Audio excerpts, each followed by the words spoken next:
प्रभारी प्रहलाद जोशी ने दिया बड़ा दावा। 2022 में बीजेपी तोड़ेगी सरकार, न दोहराने देंगे रिकॉर्ड, पिछले चुनाव से जीतेंगे अधिक सीटें। उत्तराखंड चुनाव को लेकर कांग्रेस की तैयारी हुई तेज। 9 जनवरी को देवभूमि के दौरे पर रहेंगी प्रियंका गांधी।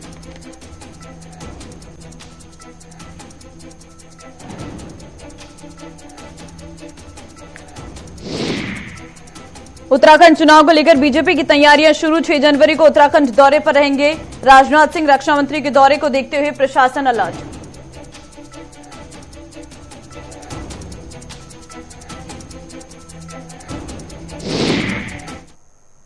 नमस्कार, बहुत स्वागत है आप सभी का। मैं आपके साथ ममता तिवारी। बुलेटिन की शुरुआत करते हैं और सबसे पहले जानकारी आपको प्रहलाद जोशी के बड़े बयान के साथ करते हैं। दरअसल आपको जानकारी दे दें कि प्रहलाद जोशी की तरफ से एक बड़ा बयान दिया गया है और जिसमें उनकी तरफ से इस बात की जानकारी दी गई है कि उत्तराखंड विधानसभा चुनाव को लेकर जो तैयारियां चल रही हैं और जिसमें बीजेपी के चुनाव प्रबंधक के लिए बैठक हुई। बैठक में केंद्रीय मंत्री और उत्तराखंड में बीजेपी के चुनाव प्रभारी प्रहलाद जोशी ने इस मौके पर कहा कि बीजेपी सरकार राज्य में सरकार नहीं दोहराने का रिकॉर्ड तोड़ देगी और पिछले चुनाव की तुलना में अधिक सीटें हासिल करेगी।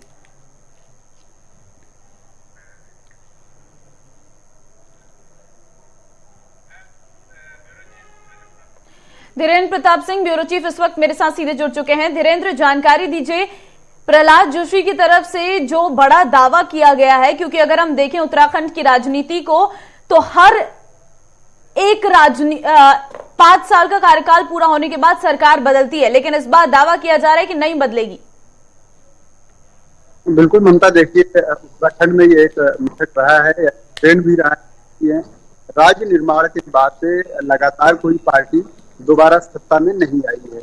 आपने देखा होगा जब 2000 में उत्तराखंड का गठन किया गया, चुनाव हुआ तो अंतरिम सरकार बीजेपी की बनी, लेकिन जब 2002 में पहला आम चुनाव हुआ विधानसभा का तो सत्ता में कांग्रेस आ गई। 2007 में कांग्रेस सत्ता से बाहर चली गई और बीजेपी सत्ता में आई और 7 से 12 तक बीजेपी सत्ता में रही। फिर 12 के विधानसभा चुनाव में कांग्रेस सत्ता में आ गई और फिर 17 तक कांग्रेस सत्ता में रही। 17 में फिर बीजेपी आ गई। तो एक तरह से कह सकते हैं कि अभी तक कोई भी पार्टी उत्तराखंड में दोबारा सत्ता में नहीं लौटी है और इसी मिथक को तोड़ने की बात केंद्रीय संसदीय कार्य मंत्री और उत्तराखंड के बीजेपी के चुनाव प्रभारी प्रहलाद जोशी कह रहे हैं। कल उन्होंने एक बैठक ली और उस बैठक के बाद मीडिया से बात करते हुए ये दावा किया कि बीजेपी इस बार उस मिथक को तोड़ देगी कि कोई पार्टी उत्तराखंड सत्ता में दोबारा नहीं आ सकती। उनका कहना पर यह था कि जिस तरह से बीजेपी ने राज्य गठन के बाद पहली बार स्पष्ट बहुमत की प्रचंड बहुमत के साथ सरकार बनाई और एक मिथक तोड़ा कि उत्तराखंड में कोई सरकार फिर सरकार नहीं दे सकती, कोई पार्टी फिर सरकार नहीं दे सकती और प्रचंड बहुमत नहीं हासिल कर सकती। उन्होंने कहा अब की बार 60 पार के नारे के साथ युवा मुख्यमंत्री के युवा नेता के साथ बीजेपी यह मिथक भी तोड़ने जा रही है कि कोई पार्टी सत्ता में दोबारा नहीं लौटती। और साथ ही अगर हम देखें तो धीरेन्द्र, क्या नजर आ रहा है बीजेपी की तरफ से जो तैयारियां की गई हैं और सबसे ज्यादा इंतजार है सीटों का, क्या लग रहा है कितना समय और लगने वाला है, क्योंकि बैठकें लगातार हो रही हैं? बिल्कुल ममता, देखिए कुछ ही दिनों में चुनाव आचार संहिता यहाँ पे प्रभावी हो जाएगी और पार्टियां इस बात को समझती हैं, इसलिए सीटों पे प्रत्याशियों का जो कवायद है वो जारी है। आपने देखा होगा कि कांग्रेस में भी लगभग 46 सीटों की बात उन्होंने की है कि 46 सीटों पे उनके कैंडिडेट तय हो गए हैं। उनकी स्क्रीनिंग कमेटी ने 46 नामों को पास कर दिया है। अब उन नामों पे अंतिम मुहर आलाकमान यानी सोनिया गांधी की लगेगी।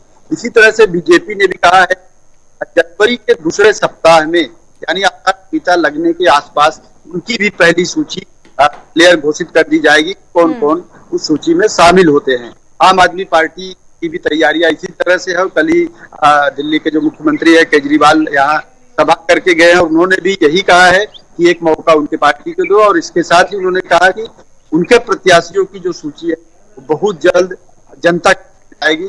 ममता, एक तरह से कह सकते हैं कि अगले 15 दिन प्रत्याशियों के लिए या जो दावेदारी कर रहे हैं उनके लिए बहुत महत्वपूर्ण है, क्योंकि सूची आने में अब बहुत कम समय रह गया है और सभी पार्टियां पूरी तरह से चुनावी मोड में है और इस काम पे पूरा काम कर चुकी हैं कि किसको किसको अपनी अपनी अपने अपने सिंबल पे चुनाव लड़ाना। अब यही सूची तय करेगी कि कौन पार्टी से कितने अच्छे कैंडिडेट, जनता के प्रिय कैंडिडेट आ रहे हैं जो जीत करके उस पार्टी को सत्ता में पहुंचाएंगे। चलिए धीरेन्द्र, आप बने रहिए हमारे साथ, अगली खबर पर भी आपसे अपडेट लेंगे क्योंकि उत्तराखंड चुनाव को लेकर कांग्रेस की तैयारी भी तेज हो चली है। आपको बता दें कि उत्तराखंड के दौरे पर प्रियंका गांधी रह सकती हैं। 9 जनवरी को देवभूमि के दौरे पर प्रियंका गांधी रहेंगी। दरअसल उत्तराखंड विधानसभा चुनाव के लिए कांग्रेस उम्मीदवारों के नाम की घोषणा एक सप्ताह और टल गई। अब पार्टी महासचिव प्रियंका गांधी वाड्रा की श्रीनगर और अल्मोड़ा रैली के बाद ही स्क्रीनिंग कमेटी के सदस्य उम्मीदवारों के पैनल को अंतिम रूप देंगे, जिसके बाद केंद्रीय चुनाव समिति की बैठक में उस पर मुहर लगेगी। क्योंकि 9 जनवरी को प्रियंका का उत्तराखंड राज्य का दौरा प्रस्तावित है और गढ़वाल के श्रीनगर और कुमाऊं के अल्मोड़ा में उनकी रैली होनी है, लिहाजा नेताओं ने फिलहाल स्क्रीनिंग कमेटी की बैठक इसके बाद ही करने का फैसला लिया है। राज्य से जुड़े सभी नेता, प्रभारी और तीनों सह प्रभारी भी रैली की तैयारियों के लिए अगले सप्ताह उत्तराखंड में रहेंगे। तो फिलहाल उत्तराखंड विधानसभा चुनाव के लिए कांग्रेस के उम्मीदवारों की घोषणा एक सप्ताह और टल गई है। धीरेन्द्र प्रताप सिंह ब्यूरो चीफ लगातार मेरे साथ बने हुए हैं। धीरेन्द्र, बात कांग्रेस की करें तो इस हफ्ते माना जा रहा था कि लिस्ट तैयार है और बस सामने आ जाएगी, लेकिन उसे टाल दिया गया है। क्या प्रियंका गांधी इसकी वजह है? अब बिल्कुल ममता, देखिए कांग्रेस नेताओं का कहना है कि उनकी जो 46 लोगों की जो सूची थी वो लगभग फाइनल हो गई थी, लेकिन अचानक प्रियंका गांधी का जो दौरा हो गया है 9 जनवरी को गढ़वाल और कुमाऊं में अलग अलग जगहों पे रैली करेंगे और उसके बाद है उससे आलाकमान की मुहर लग जाएगी और उसके बाद पूरी तरह से जो कांग्रेस है चुनाव मैदान में उतर जाएगी। आपको बता दें कि प्रियंका गांधी का ये दौरा अचानक तय हुआ है और जिस तरह से कांग्रेस को पूरे राज्य में रिस्पॉन्ड मिल रहा है, जनता की जो सकारात्मक प्रतिक्रिया मिल रही है, उसको देखते हुए कांग्रेस कोई कसर नहीं छोड़ना चाहती कि अपने जो भी प्रभावी नेता हो उनको यहाँ पे लाया जाए और उनसे सभाएं कराई जाए, लोगों से उनको कम्युनिकेट कराया जाए और कांग्रेस की जो पॉलिसीज हैं, जो उनकी स्कीम्स है, योजनाएं हैं और जो घोषणा पत्र होगा उनका, उसके बारे में इन नेताओं के द्वारा कहलवाया जाए, जिससे जनता का भरोसा पार्टी से जम सके और पार्टी एक बार फिर से सत्ता में आ सके। क्योंकि आपने देखा होगा कि लगातार राहुल गांधी की यहाँ रैली हुई और जो कांग्रेस के प्रभारियों की टीम है वो लगातार ऐसी रैलियों को सफल कराने के लिए लगातार काम कर रहे हैं देवेंद्र यादव के नेतृत्व में। तो इस तरह से जो प्रियंका गांधी की रैली होनी है वह एक महत्वपूर्ण रैली है और अगर अभी वो पहले ही टिकटों की घोषणा कर दे तो आपको पता है कि जैसे ही टिकटों की सूची निकलती है, जो तमाम दावेदार होते हैं आपस में ही लड़ने लगते हैं और उसका पूरा असर प्रियंका गांधी के दौरे पर पड़ता है। इसको देखते हुए कांग्रेस पार्टी ने यह फैसला किया है कि जब प्रियंका गांधी की रैली हो जाएगी उसके बाद ही प्रत्याशियों की सूची जारी की जाएगी। लेकिन क्या माने, प्रियंका गांधी के आने के बाद ही चुनाव कांग्रेस की तरफ से कहा गया है कि लिस्ट जारी होगी, क्या लग रहा है उसमें कुछ परिवर्तन हो सकता है जो लिस्ट अभी तैयार की गई है? बिल्कुल, आपको ममता मैं बताऊं कि इस तरह की जो रैलियां होती, बड़े नेताओं की जो रैली होती है, उसमें तमाम जो दावेदार है उनको भीड़ जुटाने का भी ठेका एक तरह से दिया जाता है। बाकायदा उनकी रजिस्टर में एंट्री होती है कि कौन व्यक्ति कितनी भीड़ लाएगा, कितनी जनता को ले आएगा, कितनी बसों में लेकर के आएगा, उसके आधार पर भी टिकट का जो वितरण होता है। आदमी वहां पे शक्ति प्रदर्शन करता है अपने बड़े नेताओं के सामने कि हमारे पास इतनी जो संख्या बल है, इतना जन समर्थन हमें अपने क्षेत्र में हासिल है, उसका पूरा असर पड़ता है। और शायद जो सूची कांग्रेस की निकलेगी उसमें ऐसी जिम्मेदारियों को कौन नेता कुशलता से निभा ले गया है, कौन अधिक भीड़ लाने में सफल रहा है, किसका अपने क्षेत्र में अधिक प्रभाव है, उसका आकलन करने के बाद ही सूची को फाइनल किया जाएगा। चलिए, तमाम जानकारी देने के लिए धीरेन्द्र फिलहाल आपका बहुत धन्यवाद। तो प्रियंका गांधी भी उत्तराखंड के दौरे पर रहने वाली है और पूरी तरीके से समीक्षा की जाएगी कि आने वाले चुनाव के लिए कांग्रेस कितनी तैयार है और उसके बाद सीटों का भी जो समीकरण है उसे सेट किया जाएगा। साथ ही आज उत्तराखंड के दौरे पर रहेंगे नितिन गडकरी। खटीमा में विजय संकल्प यात्रा का समापन करेंगे। नितिन गडकरी जनसभा को भी संबोधित करेंगे। कार्यक्रम में सीएम पुष्कर सिंह धामी भी मौजूद रहने वाले हैं। तो फिलहाल आपको बता दें कि आज नितिन गडकरी पहुंचने वाले हैं उत्तराखंड। आज खटीमा के दौरे पर वो रहेंगे। दरअसल खटीमा मुख्यमंत्री पुष्कर सिंह धामी की सीट है। इसी सीट से वो विधानसभा चुनाव लड़े थे और जीते थे। तो केंद्रीय सड़क एवं परिवहन एवं राजमार्ग मंत्री नितिन गडकरी आज खंड के दौरे पर हैं और मुख्यमंत्री धामी के विधानसभा क्षेत्र खटीमा में बीजेपी की विजय संकल्प यात्रा के समापन कार्यक्रम में वो हिस्सा लेंगे। एक जनसभा को भी संबोधित करेंगे और इस कार्यक्रम में खुद मुख्यमंत्री भी रहेंगे और प्रदेश भाजपा अध्यक्ष मदन कौशिक भी भाग लेंगे। मुख्यमंत्री सोमवार को खटीमा में ही थे। पार्टी ने गढ़वाल और कुमाऊं मंडल में अलग अलग तिथियों पर विजय संकल्प यात्रा की शुरुआत की थी। आपको बता दें, चरणबद्ध तरीके से यात्रा आगे बढ़ी। कुमाऊं मंडल की यात्रा मंगलवार को खटीमा पहुंचकर संपन्न हो जाएगी और जबकि गढ़वाल मंडल की यात्रा 6 जनवरी को उत्तरकाशी में संपन्न होगी। वहां केंद्रीय रक्षा मंत्री राजनाथ सिंह जनसभा को संबोधित करेंगे।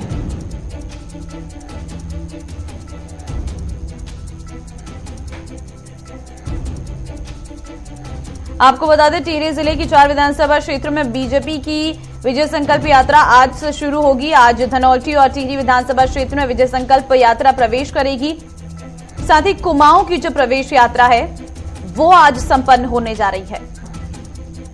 संचित शर्मा संवाददाता इस वक्त मेरे साथ जुड़ चुके हैं। संचित, आज नितिन गडकरी पहुंच रहे हैं खटीमा, क्या जानकारी, क्या समय रहने वाला है, क्या उनका कार्यक्रम रहेगा? देखिए ममता, नितिन गडकरी खटीमा पहुंचेंगे और खटीमा देखिए मुख्यमंत्री की विधानसभा है और एक बड़ा महत्वपूर्ण क्षेत्र बन जाता है क्योंकि वहां से मुख्यमंत्री स्वयं आते हैं, जो उत्तराखंड के मुख्यमंत्री है। आप देखिए कि अगर मुख्यमंत्री के परिप्रेक्ष्य से बात करें तो मुख्यमंत्री की जो घोषणाएं रही हैं, जो उनका कार्यकाल रहा है, बेहद ही कम समय उनको मिला, लेकिन जो उनका कार्यकाल रहा है उससे प्रभावित जरूर उत्तराखंड की जनता हुई है। और आप देखिए कि उत्तराखंड के अंदर जो एंटी इनकम टैक्स का फैक्टर बन रहा था उसको भी समाप्त करने का काम पुष्कर सिंह धामी द्वारा किया गया है। और आप साथ ही साथ अगर अंदाजा लगाएंगी या एक जो राजनीतिक विशेषज्ञ द्वारा जो बात कही जाती है वो कहते हैं कि पुष्कर सिंह धामी का जो रिजल्ट रहा है बतौर मुख्यमंत्री, वो और मुख्यमंत्री के रिजल्ट से बेहतर रिजल्ट रहा है। उन्होंने हर वर्ग को साधने का उत्तराखंड के अंदर काम किया और आप देखिए कहीं ना कहीं उनके जो विरोधी है वो इस चीज से बौखलाहट में है, वो अपने आप को मजबूत करना चाहते हैं। क्योंकि देखिए उनकी पार्टी की अगर अंतर कला की बात करें तो कहीं ना कहीं देखिए खुलकर अगर कोई सामने आए या ना आए वो अलग बात है, लेकिन अंदरूनी रूप से अगर बात करें तो उनकी पार्टी के ही कुछ ऐसे लोग हैं जो चाहते हैं कि पुष्कर सिंह धामी अपनी सीट हार जाए। उसका कारण ये है कि वो बेहद ही कम उम्र के अंदर, बेहद ही कम उम्र में उत्तराखंड के मुख्यमंत्री बन गए और मुख्यमंत्री एक बड़ा ही संवेदनशील और एक महत्वपूर्ण पद होता है। उसको लेकर जब वो मुख्यमंत्री बने तो देखिए उन्हीं की कैबिनेट के जो मंत्री हैं उन्होंने उनका विरोध भी जताया और अभी भी कई ऐसे नेता हैं जो लगातार उनके पीठ पीछे उनका विरोध जताते हैं और वो चाहते हैं कि मुख्यमंत्री अपनी सीट हार जाए तो किसी और व्यक्ति को मौका मिलेगा। लेकिन मुख्यमंत्री के जो कार्य उन्होंने किए हैं उससे कहीं ना कहीं उत्तराखंड की जनता तो प्रभावित है ही है, साथ ही साथ उनके जो कार्यकर्ता हैं वो भी उससे उत्साहित हैं। और वो एक सर्वे के तौर पे बात करें तो पुष्कर सिंह धामी अपनी सीट दोबारा जीत रहे हैं। जो एक सर्वे होता है उसके अगर उस पर बात करें तो मुख्यमंत्री पुष्कर सिंह धामी अपनी सीट दोबारा जीत रहे हैं। तो देखिए जो खटीमा से जो विजय संकल्प यात्रा है उसमें नितिन गडकरी जब वहां पर आएंगे तो कहीं ना कहीं उनको एक बल मिलेगा, भाजपा मजबूत होगी और निश्चित रूप से जो खटीमा की सीट है वो मुख्यमंत्री के लिए मजबूत होगी और मुख्यमंत्री वहां पर मजबूत होंगे। ममता, विजय संकल्प यात्रा का समापन समारोह आज रहने वाला है, क्या रहेगा इस कार्यक्रम में? देखिए विजय संकल्प यात्रा जो थी वो पूरे उत्तराखंड के कुमाऊं और गढ़वाल मंडल में गई। उन्होंने जो उत्तराखंड के जो विकास कार्य जो भारतीय जनता पार्टी द्वारा किए गए उसके बारे में जनता को जागरूक किया, उसके बारे में बताया कि उत्तराखंड में उनकी पार्टी द्वारा क्या क्या विकास कार्य गए। हालांकि मुख्यमंत्रियों का चेहरा बदला उत्तराखंड के अंदर, लेकिन वो एक बड़ा फैक्टर आज के टाइम में भारतीय जनता पार्टी नहीं मानती। और देखिए उनका जो केंद्रीय नेतृत्व है जब वो उत्तराखंड के अंदर आता है तो वो एक बतौर युवा खिलाड़ी के तौर पे उत्तराखंड के जो मुख्यमंत्री है पुष्कर सिंह धामी उनका नाम लेते हैं कि वो एक अच्छे प्लेयर हैं, इसलिए हमने उन्हें आखिरी में उतारा। तो कहीं ना कहीं वो जो फैक्टर जो विपक्ष मुद्दा बनाने की सोच रहा है कि कहीं ना कहीं जो 3 मुख्यमंत्रियों का चेहरा जो एक साल में बदला गया उसको कहीं ना कहीं एक बड़े मुद्दा बनाने की जरूरत है। लेकिन आप देखिए कि उनके जो शीर्ष नेतृत्व है उन्होंने इस मुद्दे को भी खत्म किया और पुष्कर सिंह धामी ने अपने आप को स्थापित किया उत्तराखंड के अंदर। और आप देखिए जो उनकी विजय संकल्प यात्रा है, ये यात्रा कहीं ना कहीं इसलिए रखी गई थी कि उनको पता चल पाए कि उनकी पार्टी का जोर कितना है और जो उनकी योजनाएं चल रही है उसका जो प्रचार प्रसार है वो भी एक तरीके से होगा। तो उसका समापन है और ये समापन मुख्यमंत्री की जो विधानसभा है खटीमा वहां पर होने जा रहा है और इसी के ऊपर आप देखिए कि नितिन गडकरी भी वहां पर मौजूद आज होंगे। चलिए, तमाम जानकारी देने के लिए संचित फिलहाल आपका बहुत धन्यवाद। तो आज उत्तराखंड में नितिन गडकरी प्रवेश करने वाले हैं। आज खटीमा में वो पहुंचेंगे। फिलहाल आगे बढ़ते हैं। उत्तराखंड चुनाव को लेकर बीजेपी की तैयारियां बहुत तेज हो चली हैं। 6 जनवरी को उत्तराखंड दौरे पर राजनाथ सिंह रहने वाले। रक्षा मंत्री के दौरे को लेते हुए प्रशासन अलर्ट पर। उत्तरकाशी में बीजेपी की विजय संकल्प यात्रा में वो शामिल होंगे। तो फिलहाल आपको बता दें कि आज जहां कुमाऊं मंडल की विजय संकल्प यात्रा का समापन कार्यक्रम है, जिसमें हिस्सा लेने के लिए आज नितिन गडकरी पहुंच रहे हैं। एक जनसभा को संबोधित वो करेंगे। तो वहीं आपको दूसरी तरफ बता दें कि गढ़वाल मंडल की यात्रा 6 जनवरी को उत्तरकाशी में संपन्न हो रही है और इसके उपलक्ष्य में राजनाथ सिंह पहुंचेंगे, जो जनसभा को संबोधित करेंगे। तो पूरी केंद्रीय टीम उत्तराखंड में लगी हुई है और ऐसे में बीजेपी की तरफ से अलग अलग यात्राएं भी निकाली जा रही हैं। और फिलहाल जो विजय संकल्प यात्रा है, उसका समापन समारोह आज जहां कुमाऊं मंडल में खटीमा में हो रहा है बीजेपी की ओर से, तो वहीं आपको बता दें कि वही विजय संकल्प यात्रा का समापन गढ़वाल मंडल में 6 जनवरी को होने वाला है। संचित संवाददाता लगातार मेरे साथ बने हुए हैं। संचित, बात अगर गढ़वाल मंडल की करें तो विजय संकल्प यात्रा के समापन समारोह में रक्षा मंत्री राजनाथ सिंह के आने की जानकारी है। देखिए, बिल्कुल 6 जनवरी को उत्तरकाशी में आप देखिए कि राजनाथ सिंह जो रक्षा मंत्री हैं वो वहां पर मौजूद होंगे और वो एक बड़ी जनसभा को संबोधित। आप देखिए कि राजनाथ सिंह का ये पहले भी उत्तराखंड के अंदर उनका दौरा हो चुका है। बीच में जो सैन्य धाम बनाया गया था, जो 5वें धाम के रूप में उत्तराखंड के स्थापित सैन्य धाम किया गया, उसमें राजनाथ सिंह मौजूद थे। और आप देखिए कि राजनाथ सिंह एक बड़ा चेहरा है बीजेपी का, और आप देखिए कि उनके जो भाषण होते हैं उससे कहीं ना कहीं जनता प्रभावित होती है। और देखिए, अगर उत्तरकाशी की बात करें तो वहां पर जो सैनिकों का महत्व है, वहां पर सैनिक ज्यादा है, वो पहाड़ी बहुल्य क्षेत्र है, वहां पर पहाड़ी लोग ज्यादा है, तो कहीं ना कहीं उनको टारगेट करने के लिए और अपने देखिए चुनावी फायदा जिसे कहते हैं या चुनावी रणनीति जिसे कहते हैं, उसको लेकर के राजनाथ सिंह को वहां बुलाया जा रहा है। और लगातार उत्तराखंड में जो राजनाथ सिंह का दूसरा दौरा है जब से विधानसभा चुनाव की तैयारियां शुरू हुई, और राजनाथ सिंह अगर विजय संकल्प यात्रा की बात करें तो बीजेपी की तरफ से इस यात्रा का टारगेट क्या रखा गया है? देखिए, अगर टारगेट की बात करें तो टारगेट जो यात्रा का रखा गया था वो शुरुआती तौर से देहरादून से शुरू करा गया था। और उन्होंने साफ तौर पर कहा कि ये जो यात्रा निकलेगी और जो हमारे जो गाड़ियां हैं वो जाकर के सबसे पहले तो जो हमारे कार्य हमारे द्वारा किए गए उसका प्रचार प्रसार होगा, और साथ ही साथ जो हमारी ये जो विजय संकल्प ये जो यात्रा है, वो जो अपने संकल्प रखे थे उनको हमने कितना पूरा किया और क्या क्या हमारी रणनीतियां रही है, क्या क्या हमने जनता के हित में कार्य किया। और जो पूर्ववर्ती सरकार है, जो कांग्रेस की सरकार थी, उन्होंने क्या कुछ नहीं करा, उसके बारे में हम जनता को बताएंगे। और हर विधानसभा में जाकर, चाहे वो कुमाऊं मंडल हो, चाहे वो गढ़वाल मंडल हो, दोनों ही मंडलों में जाकर के उनके पार्टी के अलग अलग नेता, प्रदेश अध्यक्ष, मुख्यमंत्री वहां पर मौजूद रहे और वहां के विधायक साफ तौर पर उन्होंने संकल्प यात्रा निकाली और बताया जनता की जो नीतियां रही हैं वो जनहित की नीतियां रही हैं। और चलिए, तमाम जानकारी देने के लिए संचित फिलहाल आपका बहुत धन्यवाद। तो देखिए, बीजेपी की तरफ से विजय संकल्प यात्रा निकाली जा रही है। अभी कुमाऊं मंडल की यात्रा का आज समापन खटीमा में हो जाएगा, तो वहीं गढ़वाल मंडल की यात्रा का समापन 6 जनवरी को उत्तरकाशी में होगा। आगे बढ़ते हैं। उत्तराखंड में कोरोना का कहर जारी है। पिछले 24 घंटे में कोरोना के 189 नए मामले सामने आए। हरिद्वार में 12, नैनीताल में 18, पौड़ी में 44 संक्रमित हुए हैं। कोरोना को लेकर उत्तराखंड स्वास्थ्य विभाग पूरी तरीके से अलर्ट हो चुका है। उत्तराखंड में डबल अटैक देखने को मिल रहा है। कोरोना के साथ साथ अगर बात करें ओमिक्रॉन, दोनों की ही संख्या लगातार बढ़ने में लगी हुई है। ऐसे में सरकार की तरफ से लगातार चेतावनी जारी की गई है। अगर बात करें तो उत्तराखंड में जिस तरीके से नेताओं की पॉजिटिव होने का भी सिलसिला जारी है। अरविंद केजरीवाल बीते दिनों उत्तराखंड में थे और आज उनकी रिपोर्ट पॉजिटिव आ चुकी है। तो ऐसे में साफ तौर पर यह भी देखने को मिल रहा है, चुनावी माहौल के बीच जहां नेताओं के संक्रमित होने से अन्य व्यक्ति भी संक्रमित हो रही हैं, तो बड़ा ग्राफ है, लगातार बढ़ता हुआ जा रहा है।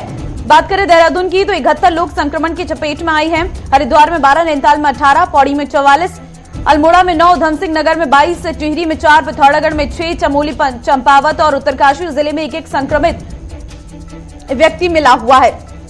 सबसे अधिक संख्या देहरादून में और देहरादून में ही सबसे अधिक रैलियां देखने को मिल रही हैं, जनसभाएं देखने को मिल रही हैं। आपको बता दें कि कई छात्र भी कोरोना संक्रमित मिल रही हैं। स्कूल के हो या फिर यूनिवर्सिटीज में हो, लगातार छात्रों के पॉजिटिव होने का आंकड़ा बढ़ रहा है। दूसरी तरफ अगर हम देखें तो सरकार दावे कर रही है कि फुली वैक्सीनेटेड सभी व्यक्ति हैं। अगर फुली और हाफ वैक्सीनेटेड लोग 100% हैं तो फिर कैसे एक बार दोबारा से ये संक्रमण फैल रहा है, ये साफ तौर पर जानने की कोशिश की जा रही है।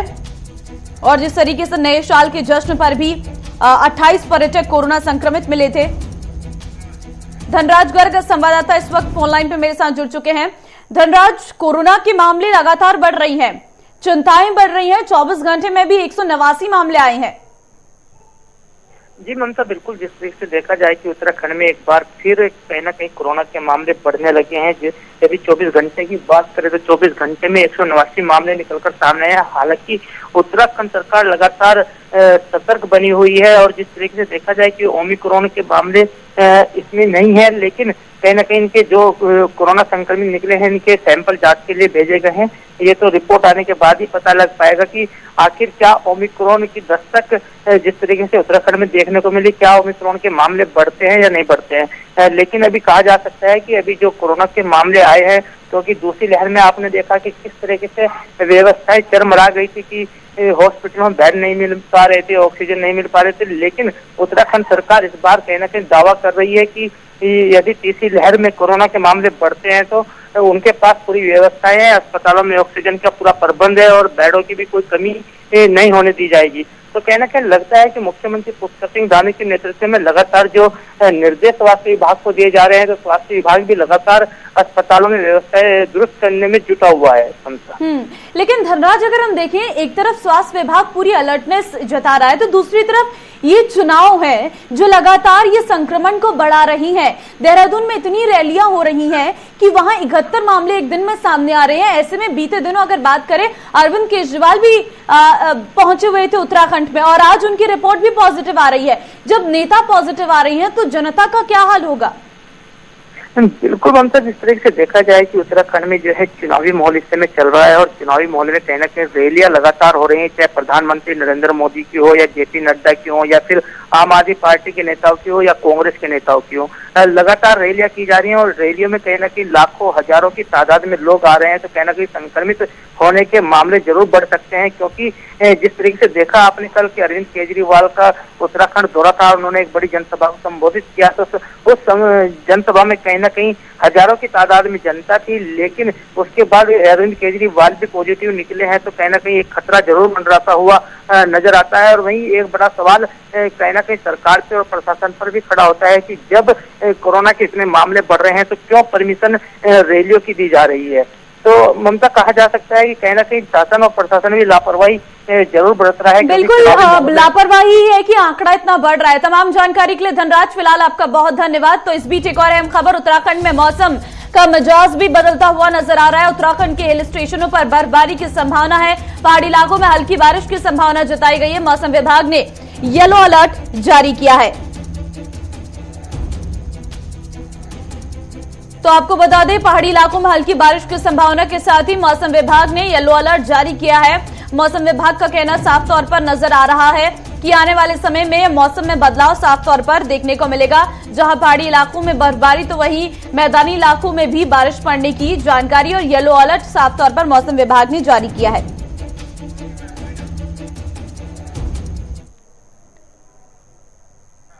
और चलिए, इस बुलेटिन में फिलहाल इतना ही। आप बने रहिए हमारे साथ। नमस्कार।